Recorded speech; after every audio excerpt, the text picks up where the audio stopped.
Okay, Assalamualaikum warahmatullahi wabarakatuh and good morning. I hope everyone in a good health. So we are going to continue our lecture on the hypothesis testing. So last week we learned about traditional method.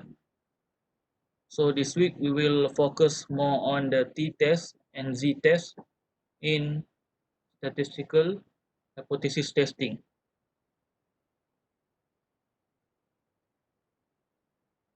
Okay, so for our class today, you need to refer to hypothesis testing 3, which is you can download from Oceania.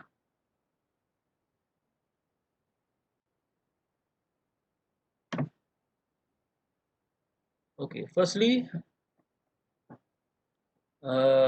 we focus on z-test. Z-test for a mean.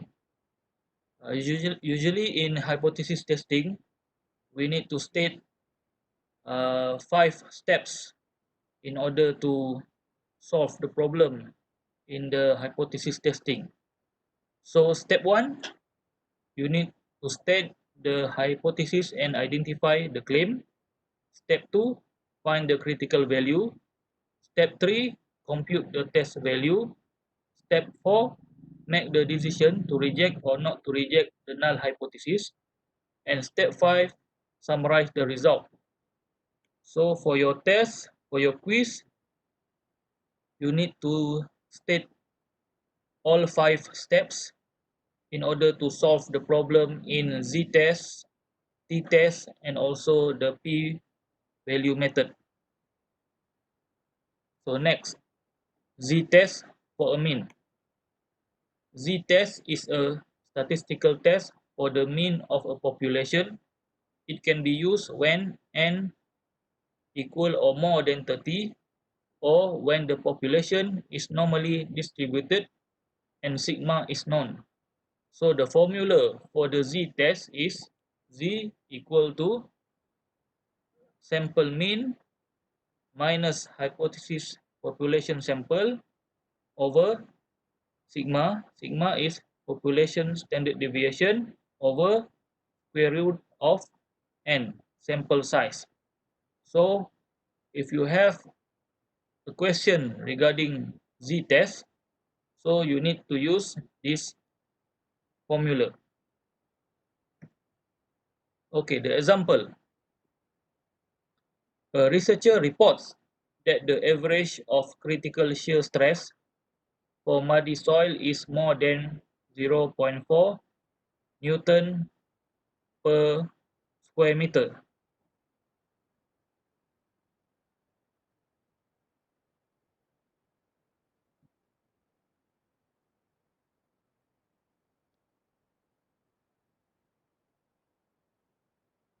Okay, Newton per square meter is actually the pressure. Okay, so we also call it as a Pascal, PA, okay, for pressure. A sample of 30 muddy soil has a mean critical shear stress of 0.435 Pascal. At alpha 0.05, test the claim that critical shear stress more than 0.4 Pascal. The standard deviation of the population is 0.520 Pascal. So first, you need to state whether this question is the right tail or the left tail of two-tailed test. Oh, dengar.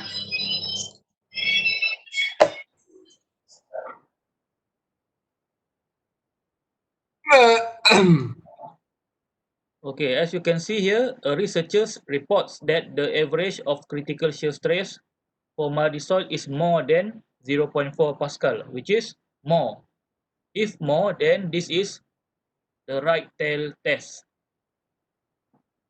So next, okay, for solution you need to state 5 steps, which is the first step. The first step is to state the hypothesis and identify the claim.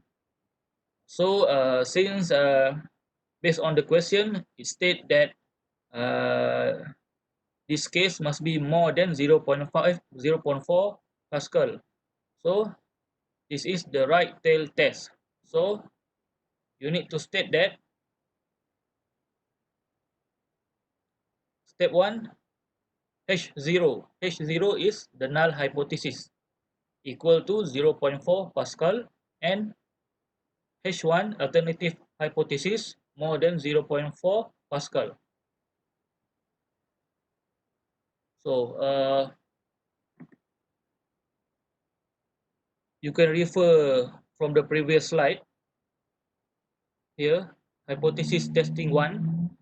As you can see here, if two-tailed test, then you have a different null hypothesis and alternative hypothesis. Right tail different and left tail different. So in our case, the right tail test. So it must be H0 less than equal than K and H1 more than K. So as our example based on the right tail test, then we need to use this equation. Okay.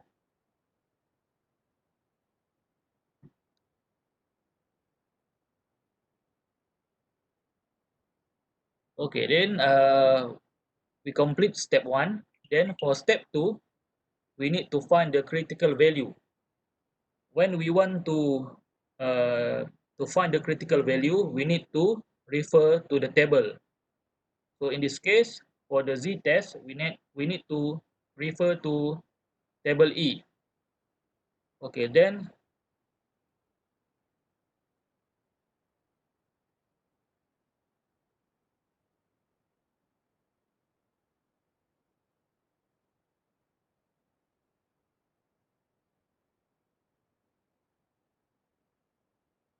okay here, since alpha is 0.05 and the test is a right tail test, the critical value is positive 1.65. Then we need to refer to table E.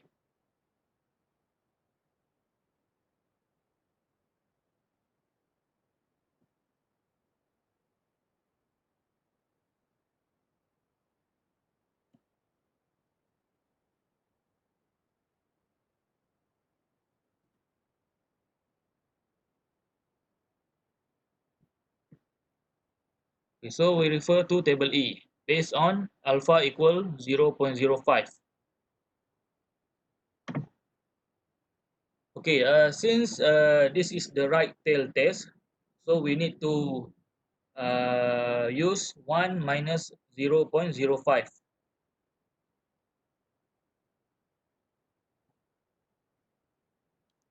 So 1 minus 0.05, then you can get 1.65 from the table E.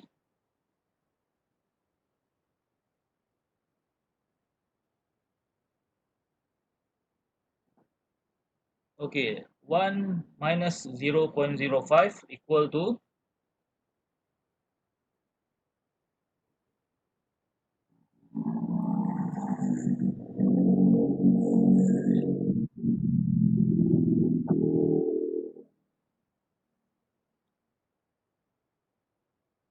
okay, here 1 minus 0.05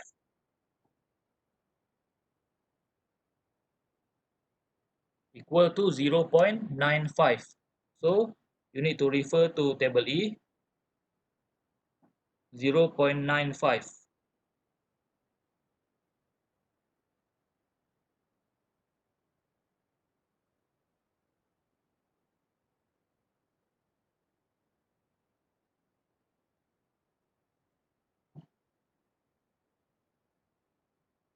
Okay, here 0.95 here. So from this value you can get 1.65. Okay, from the table E you can get 1.65. So here you get 1.65. And then for step 3, you need to compute the test value based on the given formula. So here is mean. Mean is, based on the previous slide, mean is 0.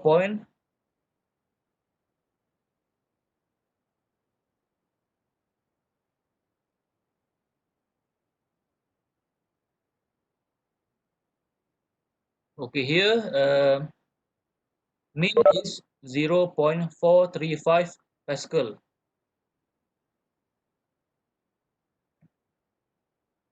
Okay, so mu is here 0.4 Pascal. Then here standard deviation equal to 0.52 Pascal. And then for population, you get from here 30 muddy soil. This is the sample size. So you put all the values in the formula and then you can get 0.37. So the next step, step 4, make the decision. Since the test value is positive 0.37, is less than the critical value positive 1.65 and is not in the critical region, the decision is to not reject the null hypothesis.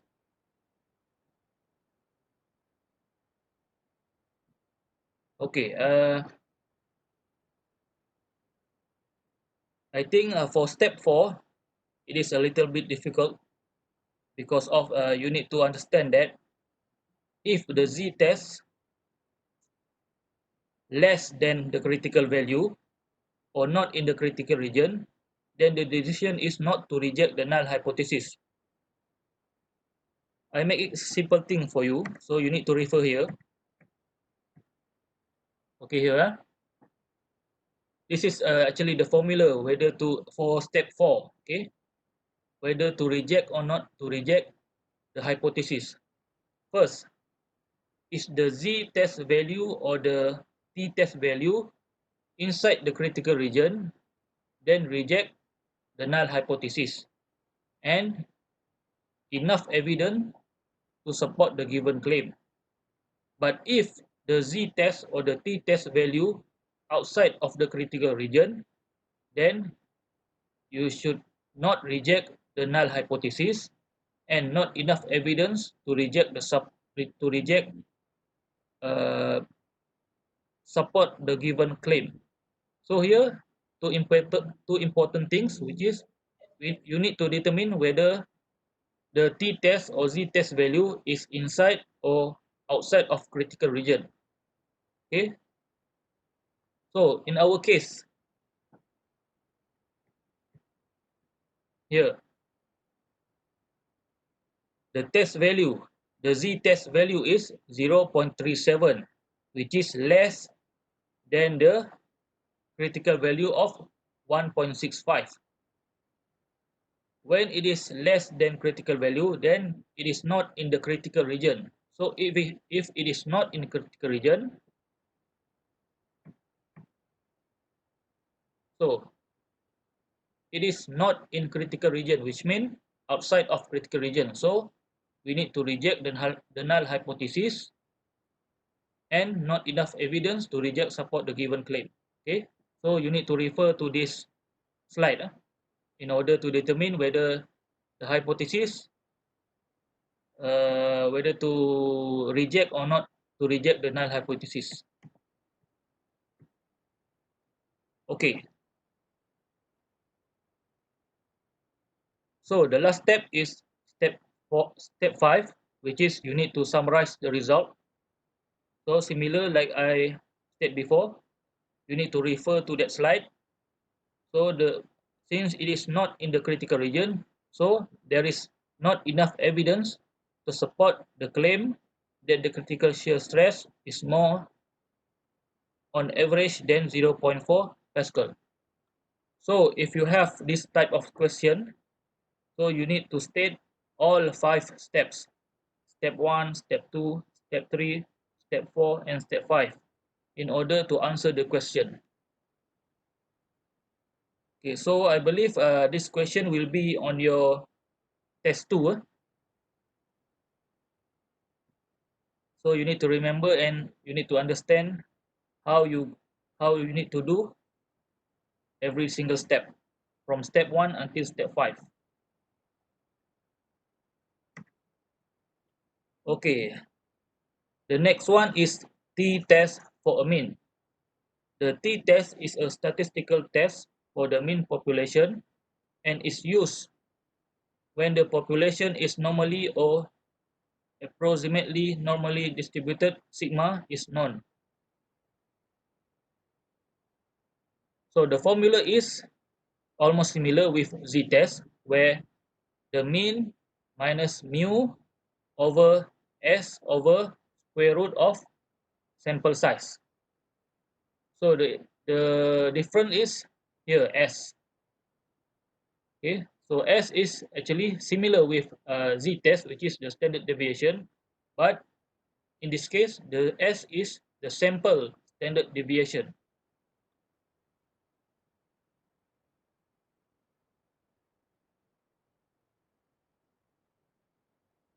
Okay, for t-test you need to refer and use this formula, and for t-test you need to refer table F. For z-test you refer to table E. For t-test you refer to table F.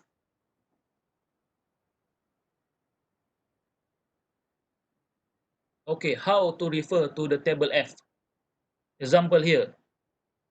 Find the critical t-value for alpha equal to 0.05 with df. df is degree of freedom 16 for a right tail test. So the solution, first we need to refer to table F. 0.04, 0.05 with df equal to 16. So we refer to table F.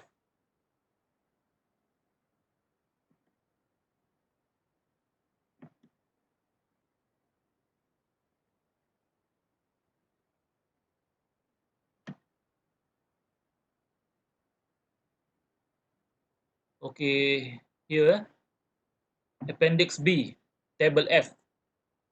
So our df is 16. Here 16. Okay, you can see here df, degree of freedom 16. Then alpha is 0.05 for one tail test. If you have two tail test, then you refer to row two tail test.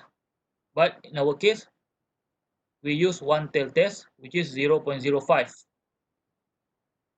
So from 0.05, you can get 1.746. Okay, 1.746 from the f equal to 16 and alpha equal to 0.05.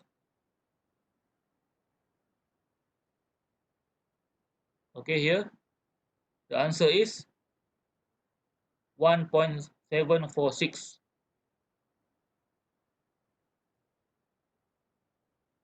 Okay, this is how we need to refer to table F for the t-test method.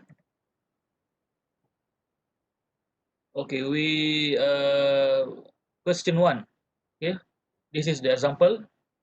First, find the critical t value for alpha equal to 0.01 with df equal to 22 for a left tail test. Okay, so we refer to table F.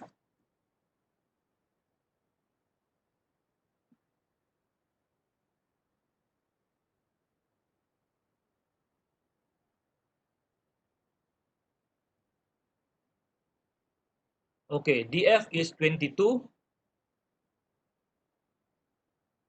alpha is 0.01. So the answer is 2.508.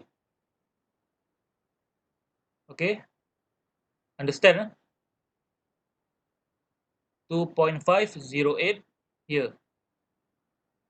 Okay, good. So the next one, two-tail test. Number 2, find the critical p-value for alpha equal to 0.1 with df 18 for a two-tail t-test. Okay, this one we refer to two-tail t-test. Okay, df equal to 18 here, then two-tail test 0.1. Okay, two-tail test 0.1. Then you can get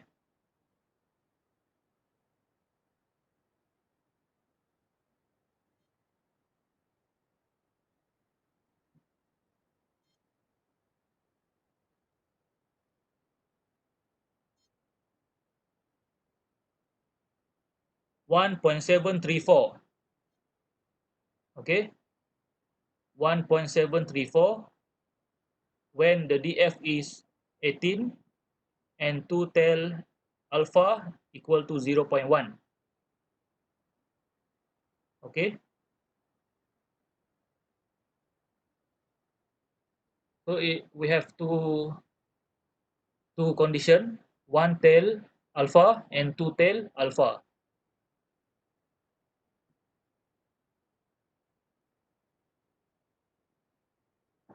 Okay, the next one, example. An investigation claims that the average pH measurement for a week at a Sungai Lembeng is 16.3. So if the statement here, pH, the average pH measurement for a week at a Sungai Lembeng is 16.3. If equal to the constant or to the number here, then you need to use a two-tail test. If more, you use right tail test. If less, you use left tail test. So here equal to 16.3, then we use two-tail test.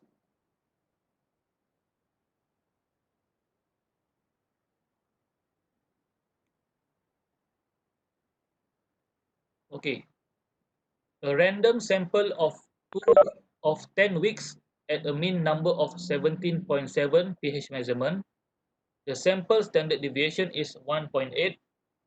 Is there enough evidence to reject the investigators' claim at alpha equal to 0.05?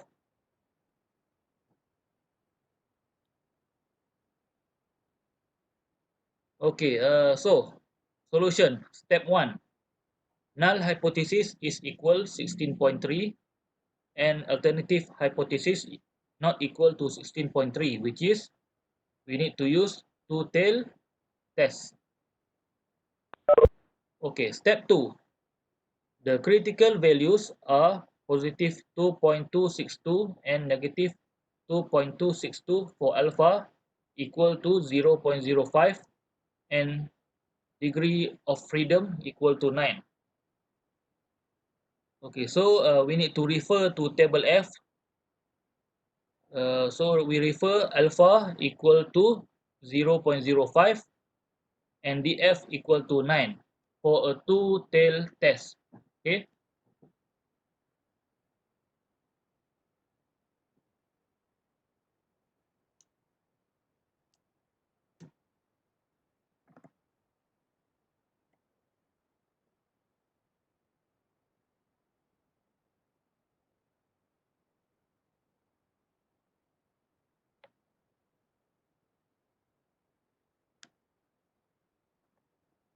Okay, here the degree of freedom is 9, and then the alpha of two-tail is 0.05. Okay, so the answer is 2.262. I repeat, 2.262. Understand? Degree of freedom 9, alpha, two-tailed test 0.05. So we get 2.262.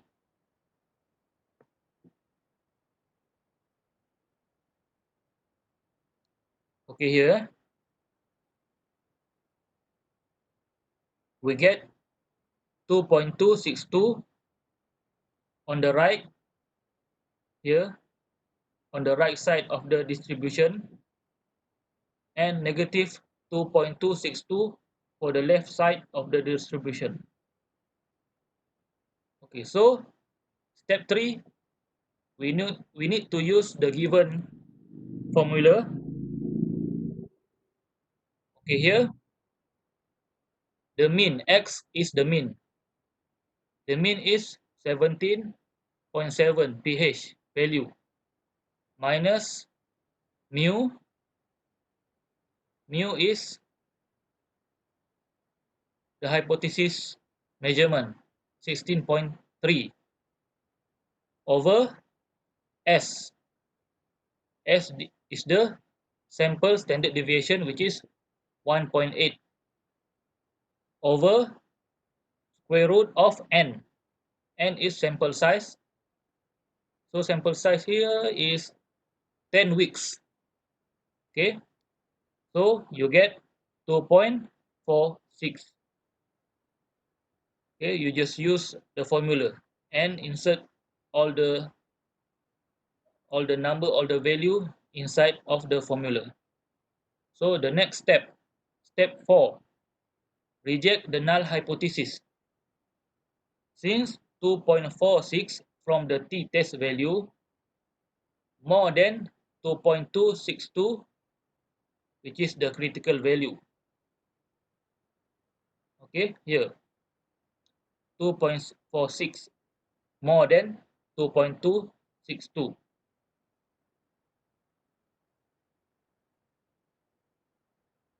So again, we refer to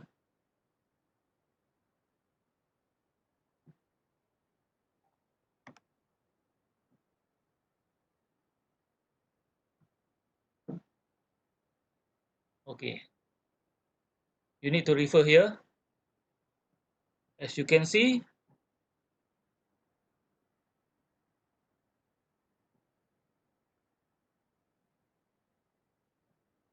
okay, step 4, reject. Okay, reject the null hypothesis. So here, since the value is inside the critical region, then we need to reject the null hypothesis and it has enough evidence to support the given claim. Okay, so we use this statement, this condition. If the value is inside the critical region, then we need to reject the null hypothesis and summarize by stating that it is enough evidence to support the given claim.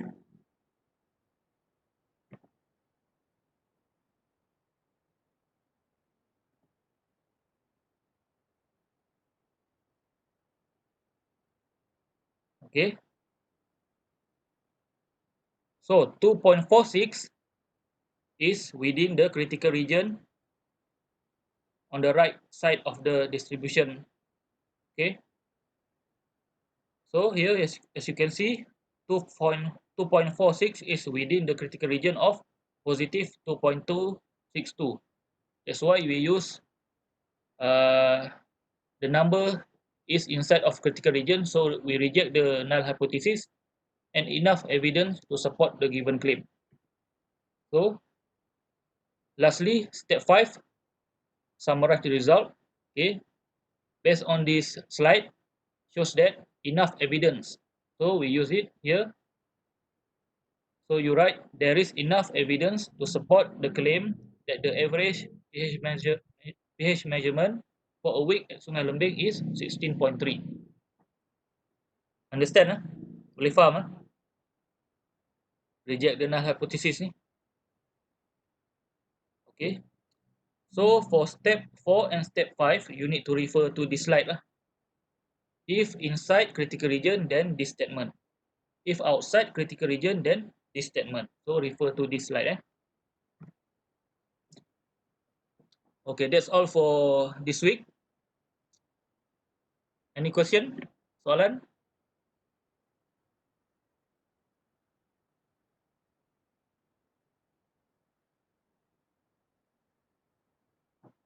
Tak ada, tak ada.